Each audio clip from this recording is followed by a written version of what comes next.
Coast Guard Vessel 4403. This is China Coast Guard Vessel 5201. Your behavior has severely gone against the consensus reached between China and the Philippines. We want you, all your course, and leave immediately. China Coast Guard 5201. This is Philippine Coast Guard vessel, BRP Malapascua. The Ayungin Shoals falls within the Philippine Exclusive Economic Zone.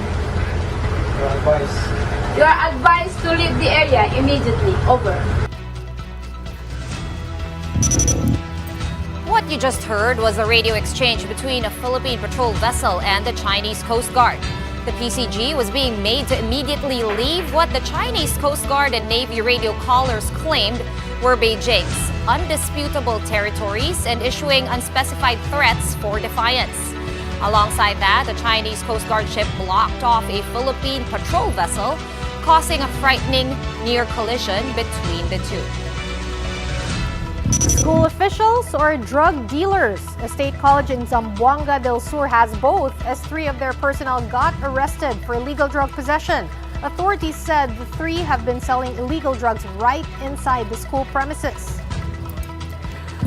Basketball fans and players are hyped for the FIBA World Cup draw set to take place tomorrow. NBA legends including Yao Ming and Luis Scola have arrived in the country ahead of the much-anticipated event. But what exactly is the significance of the FIBA World Cup draw? We'll find out later on in the show. All right, we're starting off with some really big news here, guys. If you missed it, in case you missed it, and as reported, a Chinese Coast Guard ship cut off a Philippine patrol vessel carrying journalists, or I think the journalists, to clarify, were on another Coast Guard vessel nearby, less than 1 kilometer away, and narrowly avoiding an elision. Right, Sean, quite scary given that it was a near collision, di ba?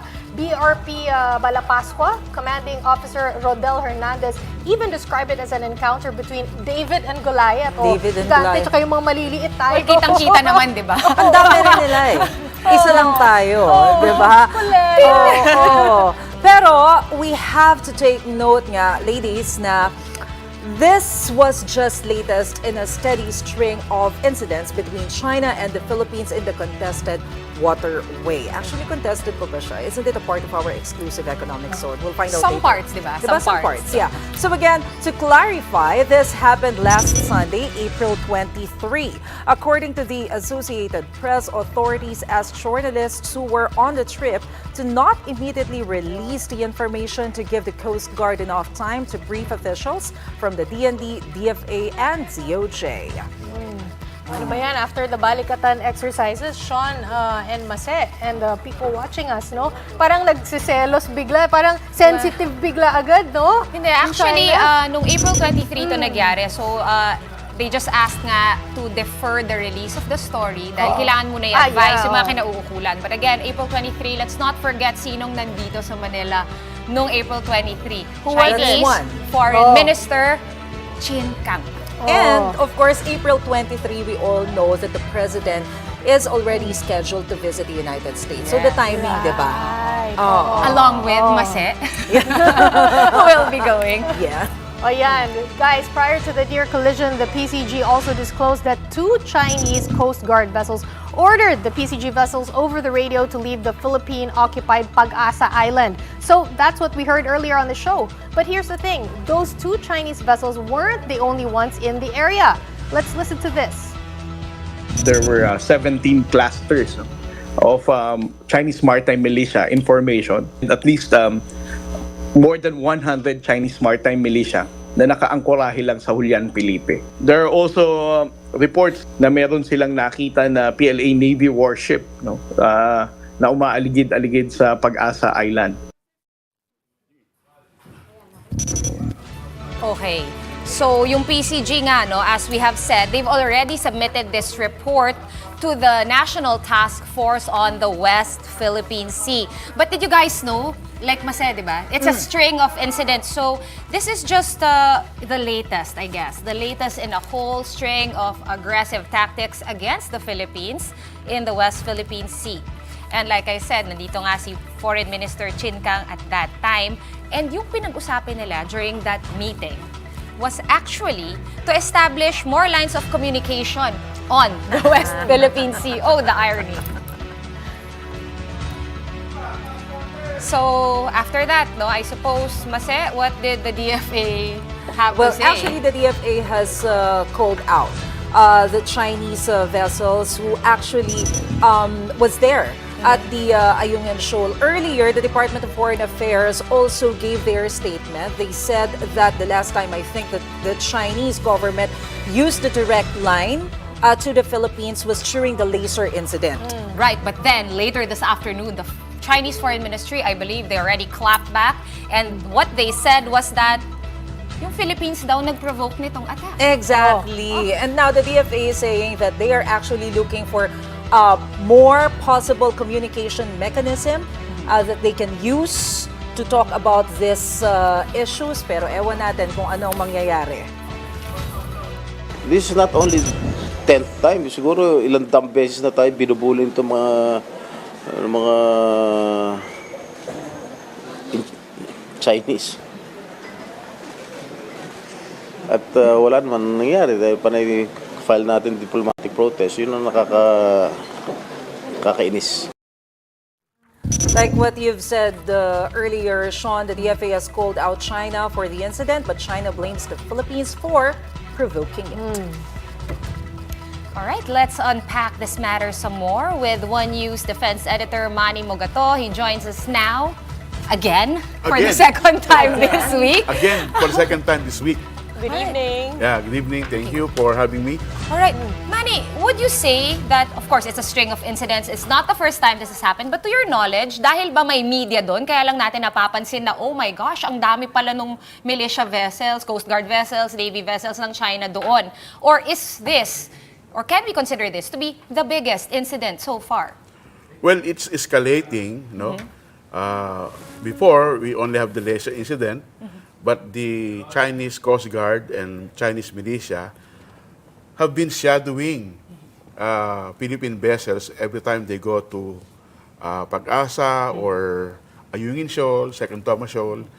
And sometimes they block our route, no? So not the What first they did. time na hinarangan tayo. hindi. 23. If you remember, in 2 or 3 years ago, a Chinese vessel rammed a Filipino fishing boat, Yes. no? Si Jemver, MV Jemver. Yeah, si Jen. Pero, at that time, we were so lucky because there were some Vietnamese fishermen there and they rescued all the Filipino fishermen. But you know, China has been doing this not only to the Philippines because they also ram Vietnamese vessels. Pero yung Vietnam, Manny, lumalaban sila eh. Bakit Yes. tayo hindi tayo lumalaban? Is that kind of like one of our principles to not be on the offensive? Well, ang ano dyan, we cannot start a war, no? So we cannot initiate or provoke China from doing action. Kasi actually, yung gusto nilang gawin natin eh, na tayo mauna, no? And then when they retaliate, they will, everything they will throw on us, mas kawawa tayo. Pero bakit nagagawa ni Vietnam? Yung Vietnam kasi, may away sila eh. Matagal na, no? Tinalo ng Vietnam yung China ng 1979. Correct. So talagang matindi yung away ng dalawang yan, no? Kasi may mga oil rig yung Vietnam dun sa other part of South China Sea na China wants to control. Sa atin, wala pang oil rig, wala pang oil exploration. So, what China is doing is they prevent us from doing exploration. And they wanted that, if you want to explore, you should have it with us. Include us, di ba? Yeah, otherwise, you cannot do anything.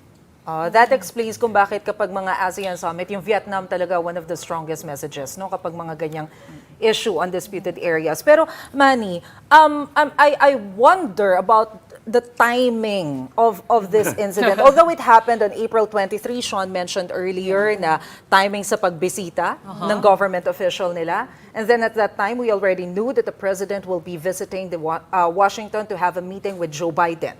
The problem in China is that what the right hand is doing, the left hand do not know what is China's doing. So, in diplomacy, they want to become friendly, they want to become goody-goody to the Philippines, but the military, the Coast Guard, and the PLA, People's Liberation Army, is doing another thing. So, magkaiba. So, hindi ko alam kung yun ang good cup, bad cup ng China. Pero itong nangyari sa Second Thomas Shoal, sa Ayungin, I think China is trying to show its displeasure why the Philippines granted the U.S. access to bases facing Taiwan, Because both China and U.S. are very strategic thinkers, They look forward 20 years, 30 years from now. Kasi kung today, there's nothing in there, but maybe in 10 years, 15 years, there will be a big, massive development there that could threaten Chinese interest. All right, but let's go back to this statement from the Chinese Foreign Ministry just this afternoon. They actually alleged that we provoked the attack. Kitang-kita naman sa video, I think, kung ano yung nangyari. Pero yung isa pa nilang sinabi doon, apart from na tayo yung nag-provoke ng attack, is that meron daw tayong tinatayong mga island bases doon sa mga shoal or mga atolls, which is parang weird kasi sila, di ba sila yun? Hindi naman tayo yun, di Yes, ba? sila yun, Actually, what we're doing is we're trying to improve our own occupied features, Like Pag-asa, we're building a runway, not building, improving the runway because it's an unpaved runway. So I think, so maikli, we're trying to cement it, and then we have built a beach ramp para makalapit yung mga barko and bring the construction materials. And the other areas, we're building lighthouses. Okay. But these lighthouses are for navigation. So, hindi siya military. Unlike what China did in the 7 islands it occupied, mga half-submerged shoals na ginawa nilang island na may 3-kilometer runway at malalaking ports. So, mas malaki yun. Because not only the Philippines is improving its facilities. Taiwan, Vietnam, and Malaysia are doing also the same thing. But we are not expanding it as big as China. Kanina you mentioned, Manny, na nag-open nga tayo ng bases natin sa Amerika, And sinabi din ni political analyst Richard Haydarian, I don't know what it was exactly, pero sinabi niya na we're doubling down on our relationship with the US para kapag nag-deal tayo with China, medyo we're in a position of strength daw. Yun sabi I agree niya. with the... The thing is, ano sa nakikita mo, based on all these things that have been happening as of late, ano sa nakikita mo ang nagiging strategy na ngayon ng China?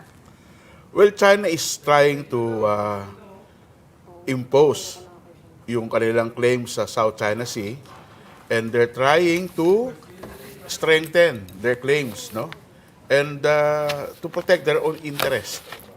So it's just normal. The only thing is that the Philippines is also trying to build up its own credible defense capability. We have nothing in the past, so this is the first time that we are doing this. And during the 6 years of President Duterte, you haven't heard of the Coast Guard bringing along journalists to these areas, and telling the whole world what is happening there. I think China doesn't like that because it's a slap in their face. Napahiya sila Sa China kasi importante yung buka. Right. Yeah. Okay, we're going to have to leave it there. And of course, Mase, I think you'll update us on what happens in Washington and how this will affect the tone of that official visit. As usual, thank you so much for joining us. One News's defense editor, Manny Mogato. Thank you. Thank you. And these latest confrontations in the West Philippine Sea really remind us of the need for stronger maritime defenses. Strengthening that, of course, was the focus of the Philippines' 3-week Balikatan military exercises with the U.S., which came to a close today. Some highlights of the Balikatan exercise include coastal and maritime defense. The highlight of this was the live fire activities where U.S. and Philippine soldiers sank an old Navy vessel, which was their pretend enemy. And for the first time ever, the troops also took part in different coastal defense drills. Filipino troops were also trained to use the Patriot missile system, and they also did some cyber defense exercises. So all in all, the AFP and the Defense Department consider this year's Balikatan as the biggest in history and a huge success. Let's hear it straight from them. I've been with the Balikatan, but I think this is the best and the most outstanding. The success of our latest joint activities clearly affirm that we have learned our lessons well, as we are as resolute as ever in our commitment not just to cooperate, but to work side by side and train shoulder to shoulder to promote peace and stability. The latest Balikatan is also not just a show of force for the U.S. The Philippines was also able to flex its own military muscle using the Maverick air-to-ground missile, which is now part of the Philippine Air Force. This is actually one of the weapons used to sink the decommissioned Navy vessel that you mentioned earlier, Sean. This Maverick missile was made by the company Raytheon, and it's a fire and forget infrared seeker missile, which means that once it has locked its target using the infrared seeker, the hit probability is at 85 to 90%. So this shows that this year's Balikatan, it's not just about the Philippines trying out U.S. weapons, but also Filipino troops using the country's own equipment. Now, apart from Balikatan, the DND's OIC, Carlito Galvez Jr., also underscored the importance of the expansion of the Enhanced Defense Cooperation Agreement, or EDCA, during these joint exercises closing ceremonies. Let's bring in Brian Castillo for the details. Hi, Brian. Sean, Secretary Carlito Galvez says that the new EDCA sites are important to maintain peace in the Indo-Pacific region. He notes that the EDCA will enable our armed forces to protect and defend the Philippines' territory and sovereignty. Galvez adds that the EDCA will significantly contribute to the peace and stability in the region. Sean? Thank you for those updates, Brian Castillo. After the break, 4 Filipinos died in a fire that hit a food factory in Taiwan. We'll get the latest on that when the big story returns. Keep it here on One News.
You're watching the big story here on One News. Our next story involves 4 overseas Filipino workers who died in a fire that struck a food factory in Changhua County in Taiwan. 3 of them died from suffocation, while the other one died while undergoing treatment in a hospital. 4 other OFWs were injured in the incident. There was video footage that showed thick smoke coming from the establishment. Factory workers can be seen running out to safety. Authorities are still trying to determine what caused the blaze. Grabe yung video na yun. Sobrang nakaka-stress yung boses nung isa pang, I guess it was another Filipino OFW who was taking the video. Tapos naririnig mo yung, nasusunog na yung office natin, ganyan. Sobrang naalala niyo yung Kentex fire sa Cebu noon. Yung parang, ayan na nga yung pictures nakikita natin. Ang grabe lang to think na progressive and malaki talaga yung manufacturing sector sa Taiwan. It's such a shock that, this still happens. And of course, accidents happen. Yeah, and I was thinking, wala ba silang exit? Fire Yung mga fire exit, di ba? Yung mga emergency exit. Kasi, to think, nakulong sila doon eh. And kung i-base natin sa video, yung sinisira talaga nila yung glass just so magkaroon ng way out yung mga tao na nakulong sa loob. I mean, what happened? Yun nga, kasi diba, minsan dito, at least sa Pilipinas, and you would think things are different in Taiwan, they try to block off the exits kasi they're trying to prevent theft. Dito yan sa atin. From the workers. Para daw control nila yung in and outs, right? Oh well, but we were able to speak with the wife of one of the victims. She said she was able to talk to her husband, Renato Larua, before the fire. It was supposed to be Renato's last work contract in Taiwan, after which he was supposed to be back in the Philippines for good. Nag-try lang siya, ma'am, na parang isa pa, try ko pa kung makaka-apply pa ako. Nung naka-apply naman po siya, inawat pa po siya ng panganay namin na, huwag ka na lang umalis pa, dito ka na lang. Sabi niya po, hindi, isa pa, isang ano na lang, alis na lang. Siyempre nga po, mas maganda kasi opportunity sa ibang bansa. Kumbaga, andun yung pangarap niya na after 3 years contract, mas stable kami. Sabi ko, sige, isa na lang. Tapos ganun po yung nangyari. Huli na po pala. The Manila Economic and Cultural Office, which represents the Philippines in Taiwan, has vowed to provide assistance for the families of the victims. Let's get more details from Jenny Dongon. Chiki, sabi ni MECO Chairman Bebot Bello, hinihintay na lamang na matapos na maproseso ang mga dokumento ng 4 na OFW para ma-repatriate o maiuwi na sila dito sa bansa. Magbibigay naman ng 200,000 na death benefit o makakatanggap sila ng death benefit mula sa OWA. Dagdag pa yan ang 20,000 na burial assistance. Ang mga anak naman ng mga OFW na namatay ay makakatanggap ng tulong o education assistance mula sa OWA. Kaya pakiusap ng mga kaanak ng mga namatay, sana mapabilis na ang pagpapauwi sa mga yumaong mahal nila sa buhay. Chiki. Maraming salamat, Jenny Dongon from News 5. Up next, drug operatives arrested workers at a state college in Zamboanga del Sur. Turns out, these school personnel were using the campus as base for their drug dealings. That and more when the big story returns. Keep it here on One News.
You're still watching the big story here on One News. What else do we have tonight, girls? Well, I think something from Zamboanga del Sur. From Tama ba? Zamboanga del Meron, Sur. diba? Meron. Ganap, So oh. here's something from Zamboanga del Sur. Illegal drug peddlers are now taking their transaction into schools. Earlier this month, PIDEA agents seized 2.5 grams of shabu worth 79,000 pesos from 2 school officials and a contractor at the J.H. Cerillas State College in Pagadian. According to initial investigation, there were no students involved in the incident. The 3 suspects will face complaints for violating the Comprehensive Dangerous Drugs Act. PIDEA Regional Director Lorifel Gabales said a tip from a concerned citizen helped them pin down the suspects. May impormasyon na nagkaroon ng bintahan ng illegal na drogas sa loob mismo ng paralan ay nanggaling sa isang concerned citizen po na nag-report sa programa ng aming ahensya na isumbong mo sa PIDEA. And before we go, in case you missed it, guys, but I know none of us missed it Wala. here. We have several NBA legends here in the Philippines for the 2023 FIBA World Cup draw, which is happening tomorrow. Chiki, Yes. sino-sino tong Oh, eto, si Luis Scola, Dirk Nowitzki, and syempre si Yao Ming. Pinaka-popular ata sa mga tatlong to na I mention know. natin. Sorry, Dirk fan ako forever. Okay, sige, kanya-kanya. Well, aside from that, President Bongbong Marcos earlier held a courtesy call with officials of the FIBA Central Board, together with top executives of the Samahang Basketball ng Pilipinas, which includes Chairman Emeritus Manny V. Pangilinan and the Philippine Olympic Committee at the Malacanang Palace. In his speech, Marcos boasted to FIBA officials, which include NBA legends Yao Ming and Dirk Nowitzki, about the love that Filipinos have for basketball, which he said will be felt all throughout the tournament. The president also expressed his excitement that Filipinos will get to see the world's best basketball players in action live in the country. For its part, the FIBA Central Board invited Marcos to do the ceremonial toss at the opening ceremony of the FIBA World Cup. Papayag kaya si President? Tingin mo, Mase? Tingin ko game siya. Yeah, I think so. Sana lang in-invite din kami kanina. Gusto ko yung picture with Yao. Oh, no. Bitter talaga ako kanina. Kanina pa siyang bitter dyan. Okay, now, with the 2023 FIBA World Cup just 4 months away, yes, it's in August, preparations here in Manila are now in full swing for the biggest basketball tournament in the world. Recently, Thought Leaders host Kathy Yang got a chance to sit down with NBA Deputy Commissioner Mark Tatum, who is also a member of the FIBA Executive Committee. And this is what he had to say about the significance of the FIBA World Cup. The tournament being held. Team USA competing in the tournament Absolutely. of the finals and of all the games. That's so right. how do you think that's going to go down? I think it's going to be incredible, right? Team USA is going to be stationed here in the Philippines for the entirety of the competition, but there's going to be 32 teams in this competition. 20 of them at least are going to have some NBA players. So whether you're here in the Philippines watching the USA team or watching other teams that have NBA players, or in Indonesia or Japan, NBA players are going to be everywhere for this World Cup, which is terrific. So let's make that out with the numbers. Like it could be at least more than 60. Absolutely, yeah. 60 NBA players That's in the FIBA World Cup. Absolutely. Not just American players, but NBA players like Luka Doncic and Giannis Antetokounmpo representing their national teams. The entire Canadian national team is going to be, in essence, NBA players. So we're seeing the level of competition now in our international players. There's 25% of NBA players today were born outside the United States. That's over 120 players in our league that were not born in the United States. So whether you're from the United States or not, there's going to be an amazing competition here, because the level of basketball in this World Cup, I think, will be unprecedented. And the level of energy, you can just imagine in a country like the Philippines where basketball is revered, that's going to push the players to even be at their best when it comes to the finals here in the Philippines. But how important is that for the development of international basketball as we know it? You've said the statistics, it's a 25% growth, but what do we see going forward? Oh, I think that there's going to be a tremendous amount of momentum that happens in this region coming out of this World Cup. I think one of the things that sparked the interest of the international game was the 1992 Dream Team, when we first sent NBA players to participate in the Olympics. And that team, I know, inspired generations of future NBA players, and actually some who are going into the Hall of Fame this year. That's right, like Dirk Kowalski. Yeah, Dirk Nowitzki yes, and Pau Gasol and Tony Parker. Tony Parker from France, so that's from Germany, from Spain and France. So these are international players who actually took an interest in basketball because of the Dream Team. Absolutely. Tony Parker tells this story that in his career, he wore number 9.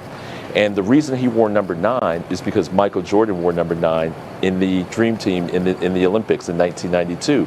So Tony Parker, who probably would have grown up to become a professional athlete, and maybe grown up in France, you end up going to play football or soccer at that time, but Michael Jordan inspired him to play basketball. And now he's going into the Hall of Fame this year. So players like Tony and Pau and Dirk, that Dream Team really inspired them to play basketball, to bounce a ball versus kick a ball. And I think with these competition here in the Philippines and Indonesia and Japan, young kids are going to be inspired to want to play the game of basketball. So I think is going to be the legacy that this World Cup leads. And then maybe one day soon there'll be a homegrown player from the Philippines who ends up playing in the NBA because they saw NBA players here and they grew up wanting to be an NBA player. Right, so again, the World Cup draw happening tomorrow night. And that's it from us tonight. We are One News, all sides, all the time. Thank you. Good night.